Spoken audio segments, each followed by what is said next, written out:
काली नजर। माँ, माँ। अरे क्या माँ माँ कर रहा है? बकरी का बच्चा है क्या? अरे माँ, मजाक छोड़ो।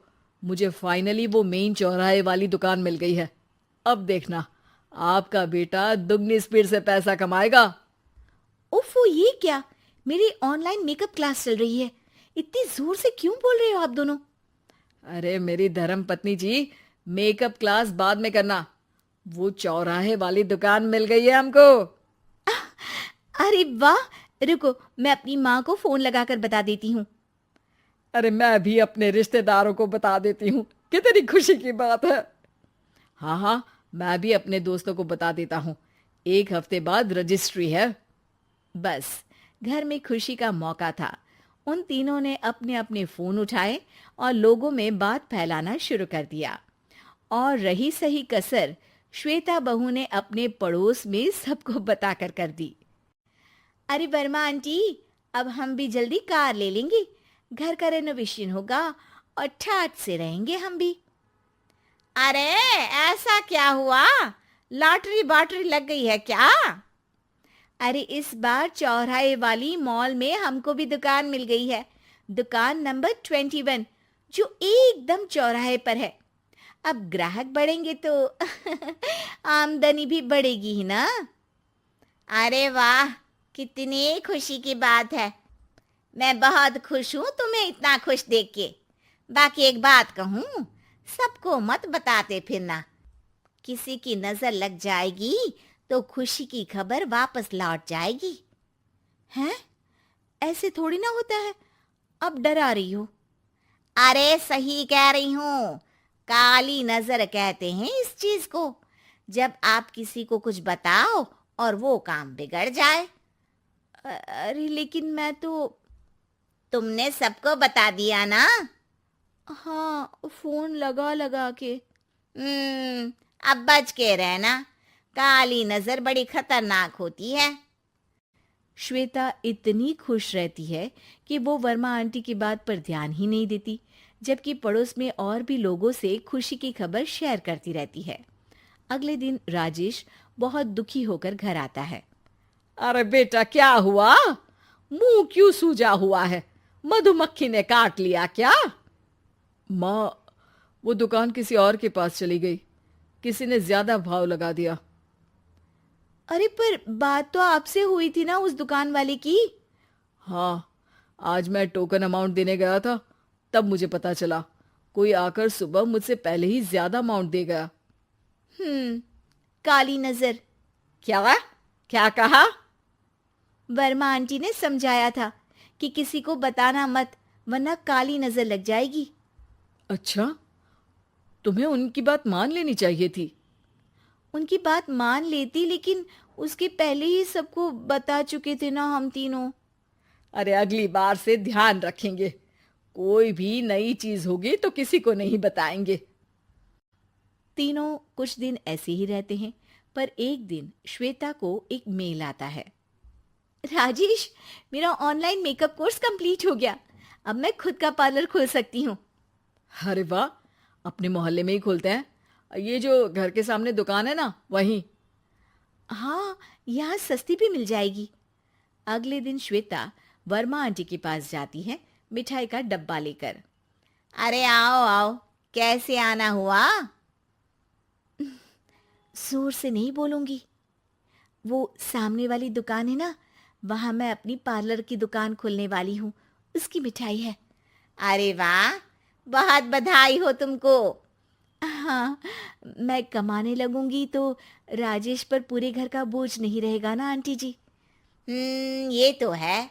पर ये बता कि तूने ये बात किसी और को तो नहीं बताई ना? अरे नहीं नहीं, पिछली बार गलती कर दी थी। काली नजर लगी किसी की और राजेश के हाथ से वो दुकान चली गई थी। सबको मत बताना। चलो मैं चलती हूँ, कल दुकान की बात करने भी तो जाना है। अगले दिन श्वेता दुकान के लिए मालिक से बात करने जाती है। अरे लेकिन दुकान तो हम कल रात को ही किसी को दे चुके हैं। कल ही? हाँ, कल ही। 2 दिन बाद कोई यहाँ पार्लर भी खोल लेगा। अब कहीं और दुकान देख लीजिए। अरे पर हमको भी तो पार्लर ही खोलना था। हाँ भाई, एक ही दुकान है, आधी आधी तो नहीं दे सकता ना मैं। राजेश और श्वेता घर पर हताश होकर आ जाते हैं। इस बार तो किसी को बताया भी नहीं था, अब किसकी काली नजर लग सकती है। सुनो, तुमने माँ को बताया था क्या? अरे कैसी बात कर रही हो, माँ की नजर थोड़ी ना लगेगी। पक्का तुमने किसी को नहीं बताया था ना?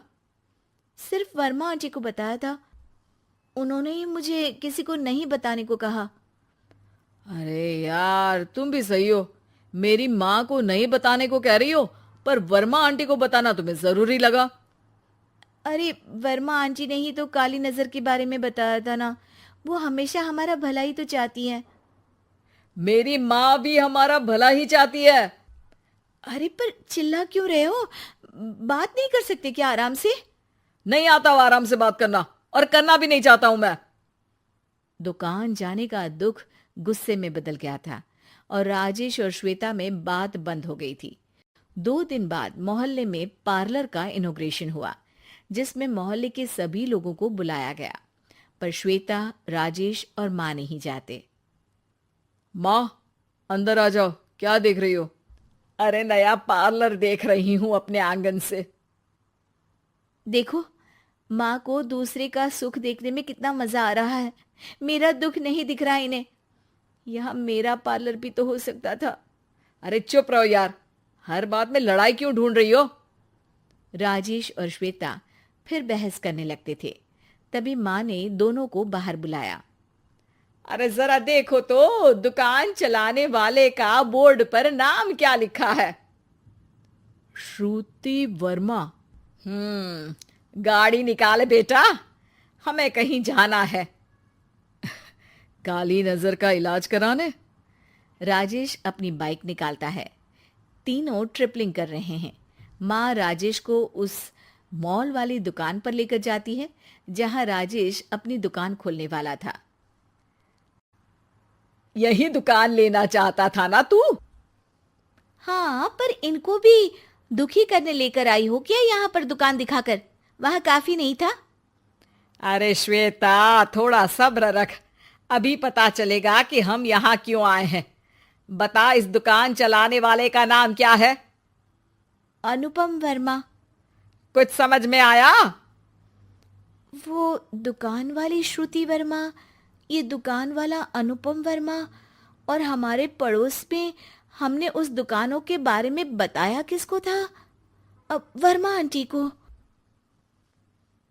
मतलब वर्मा आंटी ही हमारा काम बिगाड़ रही है? नहीं नहीं, ऐसा नहीं हो सकता, ये बस इत्तेफाक है।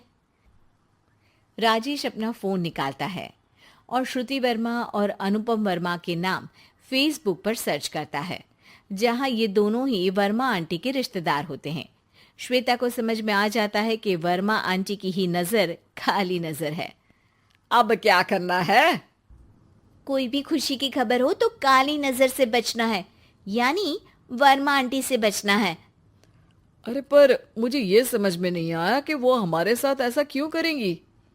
अरे बेटा, एक सीख है, दूर के आदमी को आपकी तरक्की से कम परेशानी होगी, पड़ोसी को ज्यादा।